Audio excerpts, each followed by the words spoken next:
Hello students, आज हम उद्योग के बारे में पढ़ेंगे। तो उद्योग का संबंध आर्थिक गतिविधि से है, जो कि वस्तुओं के उत्पादन, खनिजों के निष्कर्षण अथवा सेवाओं की व्यवस्था से होता है।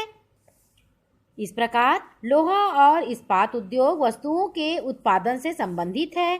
कोयला खनन उद्योग कोयले को धरती से निकालने से संबंधित है तथा पर्यटन सेवा देने से संबंधित उद्योग है।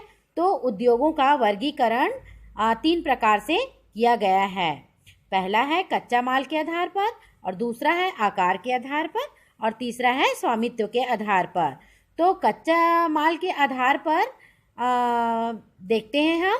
कच्चा माल के आधार पर कृषि आधारित उद्योग होता है, खनिज आधारित उद्योग, समुद्र आधारित उद्योग और वन आधारित उद्योग आते हैं। और आकार के आधार पर लघु आकार के उद्योग आते हैं और वृहद आकार के उद्योग आते हैं।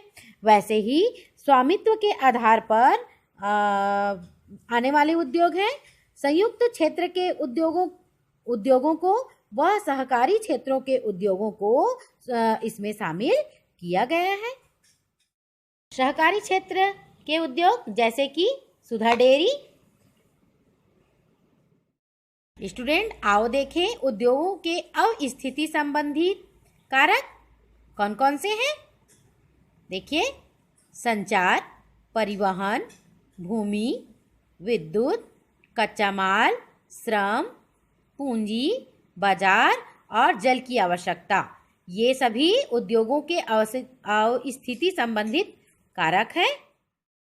आओ हम नक्शे के द्वारा समझें औद्योगिक प्रदेश को। ये देखिए, संकेतक में देखते हैं हम, ये वाला जो काला पट्टी है औद्योगिक प्रदेश को दर्शाता है, और ये वाली जो पट्टी है विश्व की औद्योगिक पट्टी है। जैसे कि यहाँ पर देखिए, ये यहाँ पर देखिए औद्योगिक प्रदेश और औद्योगिक पट्टी, औद्योगिक प्रदेश और औद्योगिक पट्टी। स्टूडेंट्स, हमने उद्योग तो स्थापित कर लिए, लेकिन कई ऐसे जोखिम भरे कार्य भी उसमें होते हैं जिसे हमें करना पड़ता है, और उनके बचाव के कार्य भी हमें करने पड़ते हैं। जैसे जोखिम कम करने के उपाय हैं, घने बसे आवासीय क्षेत्रों में औद्योगिक क्षेत्रों को उससे अलग रखा जाए, यानी कि बस्ती के आसपास उद्योग न हो।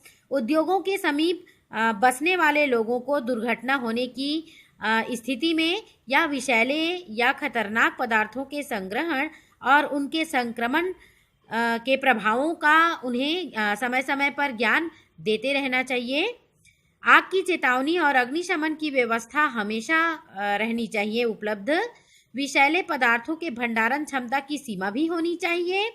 उद्योगों में प्रदूषण नियंत्रण के उपाय को उन्नत किया जाना चाहिए।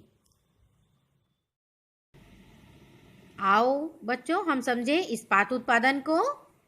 चित्र के अनुसार टन कोयला 8 टन कोयला प्लस 4 टन अयस्क प्लस 1 टन चूना पत्थर बराबर 1 टन इस्पात। झोंका भट्टी में लौह अयस्क से इस्पात तक देखते हैं। इधर से लोहा प्रगलित गलाया जा रहा है। धातुमल, गर्मवायु, झोंका भट्टी, ये देखिए लौह अयस्क, चूना पत्थर और कोक ओवन।